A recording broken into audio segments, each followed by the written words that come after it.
भाई बहन का प्रेम। अमित एक बहुत ही होनहार लड़का था जो हमेशा ही ईमानदारी के साथ अपनी पढ़ाई पर ध्यान देता और हमेशा अपने पिताजी के काम में मदद भी कर दिया करता था। ऐसे तो वह बस सिर्फ 12वीं कक्षा का छात्र था, लेकिन फिर भी उसमें गजब का आत्मविश्वास था कि वह अकेले ही अपने पिता का काम संभाल लेता था और साथ में पढ़ाई पर भी ध्यान देता था। अमित की मां का देहांत 2 साल पहले ही हो चुका था और उसकी एक छोटी बहन थी जो स्कूल जाती थी, लेकिन कभी कभी इसे भी स्कूल से छुट्टी लेनी पड़ती थी क्योंकि अमित के पिताजी सही समय पर उसके स्कूल की फीस जमा नहीं करवा पाते थे। छोटी बहन को पढ़ाई का शौक नहीं था, लेकिन फिर भी अपने भाई के कहने पर वह पढ़ाई करने लगती थी। एक दिन छोटी बहन के पड़ोस में रहने वाली उसकी सहेली ने उसे अपने बर्थडे में आने के लिए कहा था। साथ में उसे रेड कलर की ड्रेस पहनने को कहा क्योंकि उसकी बर्थडे पार्टी की थीम रेड कलर थी। अमित की बहन इतनी समझदार नहीं थी और वह बार बार अपने भाई से जिद करने लगी, भैया मुझे नई ड्रेस खरीद कर देना, कल मुझे अमृता के बर्थडे में जाना है जहाँ रेड कलर पहनना होगा। ऐसे में अगर मैं नहीं पहनूंगी तो लोग मेरी हंसी उड़ाएंगे और मुझसे कोई दोस्ती नहीं करेगा। अमित, अरे ड्रेस से क्या लेना देना है, तू बस उस पार्टी में जाकर मजे करके आना। बहन रोते हुए, नहीं भैया मुझे तो वही ड्रेस चाहिए, नहीं तो मैं बर्थडे पार्टी में नहीं जा पाऊंगी। अमित अपनी बहन से बहुत प्यार करता था और इसी वजह से उसने अपनी बहन के लिए नई ड्रेस लाकर दे दी जो लगभग 1500 रुपयों की थी और जिसके लिए उसने अपने दोस्त से उधार भी ले लिया था। ऐसे तो वह बहुत स्वाभिमानी था, लेकिन अपनी बहन के आगे वह कुछ भी नहीं कर पा रहा था। अमित के पिताजी, तू अपनी बहन को बिगाड़ते जा रहा है, दिन ब दिन उसकी ख्वाहिश बढ़ती ही जा रही है। देख बेटा, उसके अंदर भी तो यह समझदारी होनी चाहिए कि वह हमारी मजबूरी को समझ सके। हम इतने पैसे वाले नहीं हैं। यह सब बातें दूर से ही अमित की बहन सुन रही थी और उसे यह सुनकर अच्छा नहीं लगा कि उसके पिताजी ने उसे कुछ भी देने से मना किया और उसे समझदार होने की बात की है। उसके हिसाब से तो वही सबसे समझदार लड़की थी।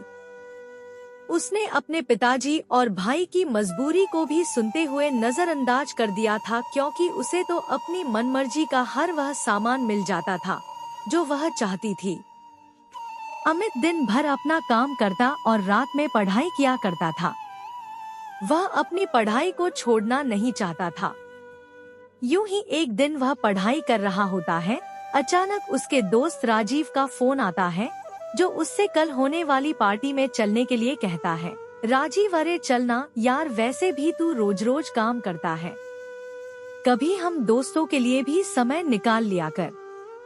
अमित, हाँ हाँ क्यों नहीं, मैं भी तुम लोगों के साथ चलना चाहता हूँ, लेकिन क्या करूँ, मजबूरी है। मेरे पास तो पहनने के लिए अच्छे कपड़े भी नहीं है और ना ही मैं अपने पिताजी को ऐसी कोई ख्वाहिश करना चाहता हूँ ताकि मेरे पिताजी परेशान हो जाए। राजीव के बहुत कहने पर भी अमित तैयार नहीं होता और वह हमेशा पढ़ाई पर ही ध्यान लगाना चाहता है। यह सब बात सोते हुए अमित की बहन सुन लेती है, जिसे थोड़ा थोड़ा अफसोस होने लगता है कि जो भाई उसके लिए सब कुछ करने को तैयार है, वह खुद के लिए कभी कुछ कर ही नहीं पाता है। ऐसे में अचानक ही अमित के पिताजी को किसी दूसरे शहर जाना पड़ा जहां पर कुछ जरूरी काम आ पड़ा था। अमित की बहन, भाई मेरी सहेली बता रही थी कि शहर के मॉल में एक बहुत अच्छी प्रदर्शनी लगी है जहां पर बहुत तरह तरह के डिजाइनर कपड़े मिल रहे हैं, वह भी सस्ते दामों में। मुझे भी वहां से कोई अच्छी सी ड्रेस लेकर दे दो ना, जिसे मैं अपने बर्थडे में पहन सकूं और मेरी सहेलियों को नीचा दिखा सकूं।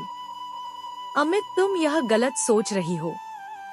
हमें कभी किसी को नीचा नहीं दिखाना चाहिए, बल्कि अपने कर्मों पर भरोसा रखना चाहिए। बहन, भैया आप ही मुझे दिला सकते हैं, नहीं तो पिताजी तो हमें लेने ही ना दे।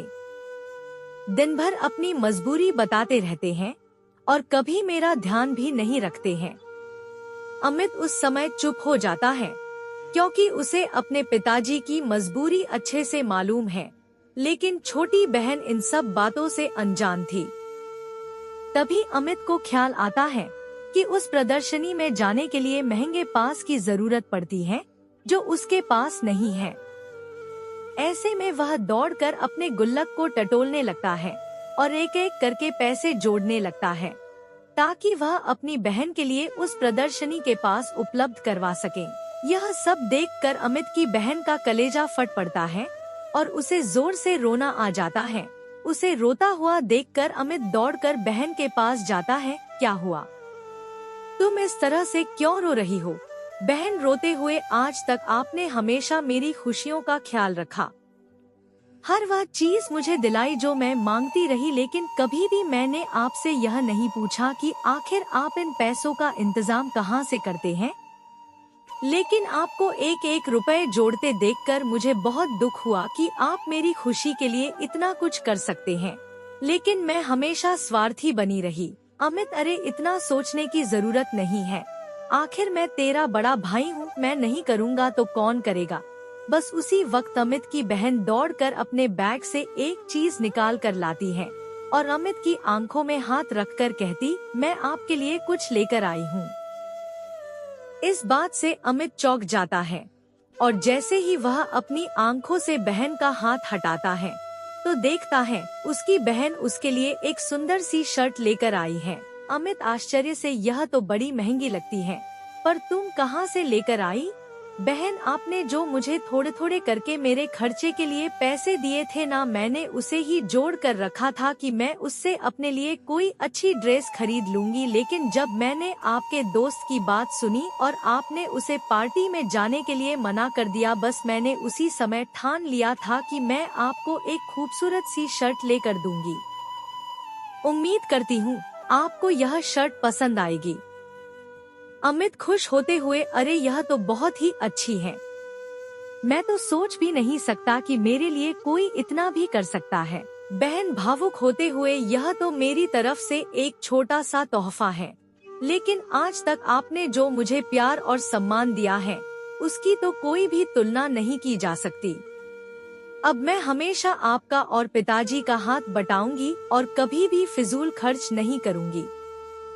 वह बात सही है, जितनी चादर होती है हमें पैर भी उतना ही फैलाना चाहिए। बहन की समझदारी वाली बातों को सुनकर अमित की आंखों में भी आंसू आ जाते हैं और तभी पिताजी वहां खड़े होकर उन दोनों को देखने लगते हैं।